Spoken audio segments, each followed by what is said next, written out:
Hello, this is Dr. Irvin Sani with Spine Center of Texas. I would like to talk to you a little bit about knee arthritis, hip arthritis, and joint replacement.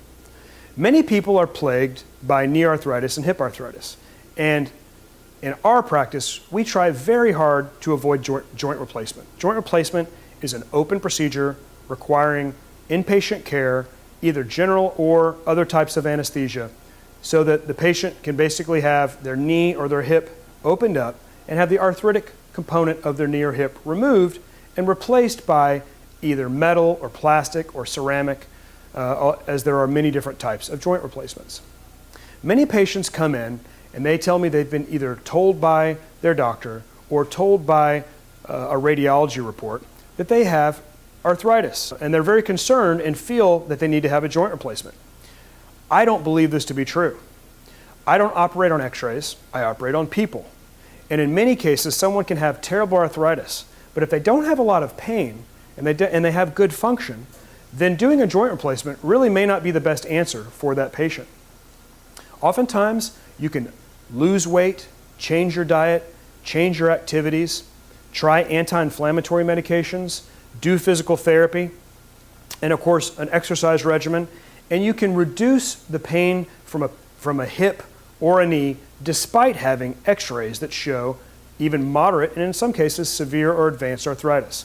However, when all of these things have failed and a patient who is relatively functional wants to go back to that optimal function, then a joint replacement certainly can be a very effective treatment. Really what we're doing is sort of capping your bones. If you think about having a crown put on a bad tooth, that's kind of how you can think about a joint replacement.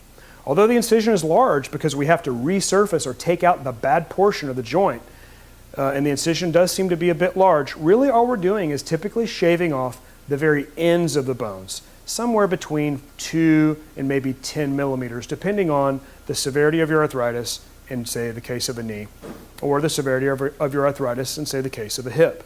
So depending on your particular situation, in some cases, the amount of bone that has to be removed can be a great deal more aggressive.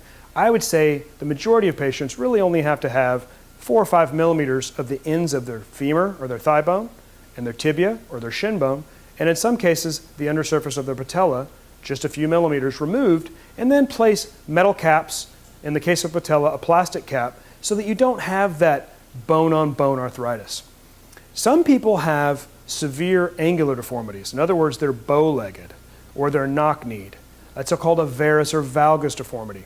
A varus or valgus deformity can really affect function and strength as it puts your muscles at a mechanical disadvantage. This can be a reason to do a knee replacement much sooner than a person who just simply has pain from arthritis. Because if you can get that pain to improve with non-surgical or conservative treatments and you can get your function back without surgery, that's optimal. That doesn't usually turn out to be the case for people with a severe angular deformity. Additionally, a person who has an unstable knee, maybe from an old ACL tear that they never had repaired, or some other ligamentous injury, or for some other reason they're unstable, that again is likely to be solved with a joint replacement, especially if it's painful or you're having instability of the knee, making it difficult to walk or function. Those are cases where it's probably wise to go ahead and proceed more quickly with a joint replacement.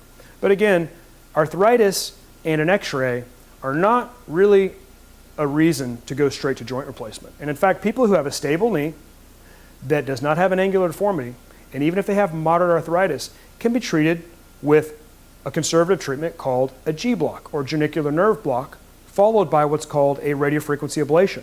And again, as long as the knee is stable and the issue is really just pain, we can, in many cases, burn the nerves that cause pain in the knee and make it possible to go without a knee replacement, maybe just for a few more months or a few more years, or possibly indefinitely.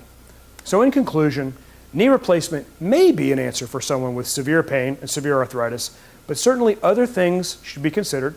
The patient's function, level of disability, and severity of arthritis should all be taken into consideration. And in my opinion, all conservative treatments, including G-block and RFA, which is relatively new, should be at least thought about, if not attempted, before proceeding with an open knee or hip replacement.